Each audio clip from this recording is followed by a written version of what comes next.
Assalamualaikum warahmatullahi wabarakatuh. Halo guys, jadi di sini saya akan menjelaskan tentang laporan praktikum agroklimatologi klasifikasi iklim dan neraca air. Perkenalkan, nama saya Bintang Ramadan dengan NIM 2502005, dosen pengampu C. Salmiati MPD PhD, program studi agroteknologi dan mahasiswa aktif di Institut Teknologi Perkebunan Pelalawan Indonesia. Nah, kita mulai dari pendahuluan. Klasifikasi iklim adalah sistem pengelompokan kondisi iklim suatu wilayah berdasarkan unsur cuaca seperti suhu, curah hujan, kelembaban, dan angin untuk memudahkan pemahaman karakteristik iklim di berbagai daerah yang banyak digunakan dalam bidang pertanian, hidrologi, dan lingkungan.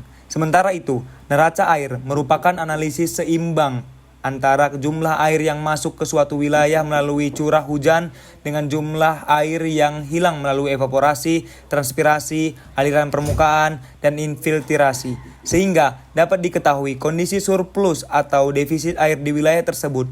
Kedua konsep ini saling berkaitan karena tipe iklim sangat mempengaruhi ketersediaan air, terutama melalui pola curah hujan dan suhu yang menentukan besarnya penguapan, sehingga berpengaruh langsung terhadap kondisi neraca air. Dengan memahami klasifikasi iklim dan neraca air, dapat dilakukan perencanaan yang lebih tepat dalam pengelolaan sumber daya air, pertanian, serta upaya menjaga keseimbangan lingkungan secara berkelanjutan. Nah, tujuan dari praktikum kali ini ialah untuk mengetahui cara mengklasifikasikan curah hujan berdasarkan data iklim dan menganalisis kondisi surplus dan defisit air melalui neraca curah hujan. Nah, berikut ada beberapa alat yang digunakan kayak laptop dan data curah hujan 10 tahun terakhir. Kemudian berikut tata cara kerjanya. Nah, masuk ke hasil dan pembahasan.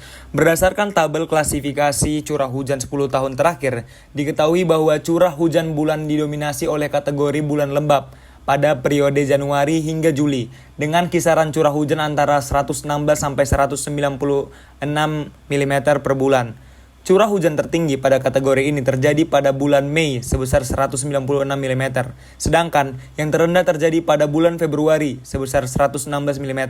Kondisi tersebut menunjukkan bahwa wilayah penelitian masih memiliki ketersediaan air yang cukup untuk mendukung aktivitas pertanian dan menjaga kelembaban tanah. Selanjutnya, pada periode Agustus hingga Desember, terjadi peningkatan curah hujan sehingga diklasifikasikan sebagai bulan basah dengan kisaran curah hujan 206 sampai 296 mm per bulan.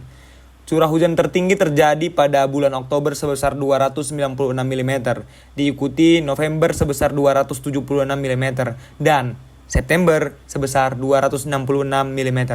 Tingginya curah hujan pada periode tersebut menunjukkan meningkatnya intensitas hujan yang dapat meningkatkan ketersediaan air tanah sehingga mendukung pertumbuhan tanaman, meskipun berpotensi menimbulkan genangan dan erosi apabila pengolahan lahan kurang baik. Secara umum, wilayah penelitian memiliki kondisi iklim yang cenderung lembab hingga basah sepanjang tahun dan tidak ditemukan bulan kering, sehingga wilayah tersebut memiliki potensi ketersediaan air yang relatif stabil untuk kegiatan pertanian.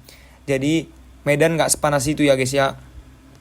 Nah, berdasarkan klasifikasi Oldeman, Kota Medan termasuk tipe iklim C dengan 5 bulan basah dan kategori agak basah. Kondisi ini menunjukkan curah hujan cukup untuk mendukung pertanian, terutama tanaman padi dan jagung. Tipe iklim ini membantu dalam menentukan pola tanam yang sesuai agar hasil pertanian lebih optimal. Nah, ini data yang saya sertakan melalui hasil penelitian saya. Tentunya kita lanjut lagi dengan hasil dan pembahasan. Setiap data pasti ada pembahasannya dong.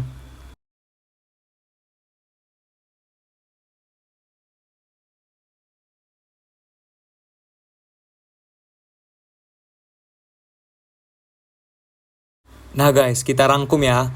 Praktikum klasifikasi dan neraca curah hujan bertujuan untuk memahami pola iklim serta ketersediaan air di suatu wilayah melalui analisis data curah hujan.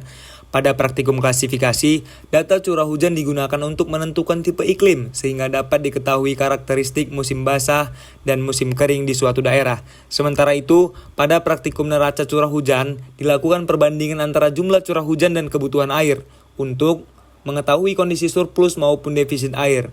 Hasil praktikum ini bermanfaat dalam perencanaan pertanian, pengelolaan sumber daya air, serta upaya mengurangi resiko kekeringan dan banjir.